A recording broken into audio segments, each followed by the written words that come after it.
Hello everyone! May papakita lang ko sa inyo guys. Ito yung flowers. May simbolo itong flower kasi hindi ko gaano ko anong history nito. Pero alam nyo guys, yan ay gold. Yan, kaya talagang binabantayan nila to 24 hours. Dahil ito po yan ay totoong gold. Yan.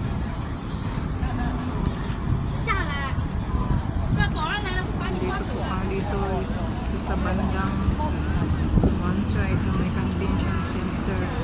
Yung napakaluwag yun yung convention center guys. Yung doon sa unahan.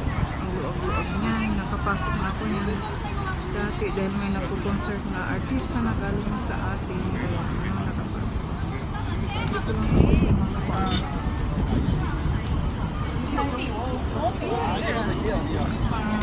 ako pag nagpapapicture ka, ito yung resulta.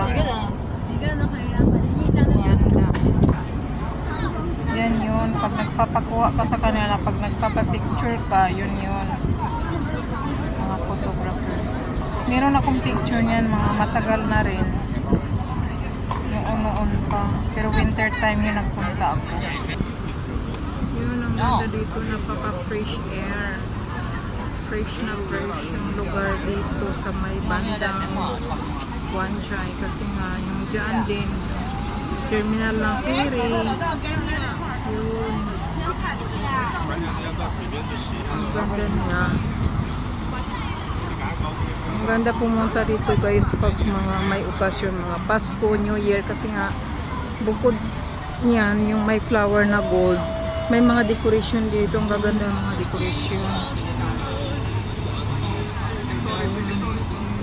saka doon meron din siya sa may bandang seaside kaya ang ganda puntahan dito pag gabi sa ang lamig.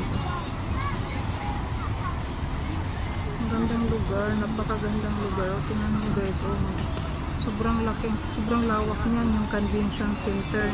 Yan yung makikita nyo guys sa television, yun convention center.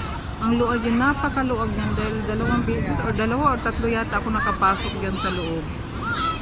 Kung nakabili ako ng ticket, tapos dati nga yung sikat na artista sa atin na si Billy Crawford, ayun, dyan siya nag-concert.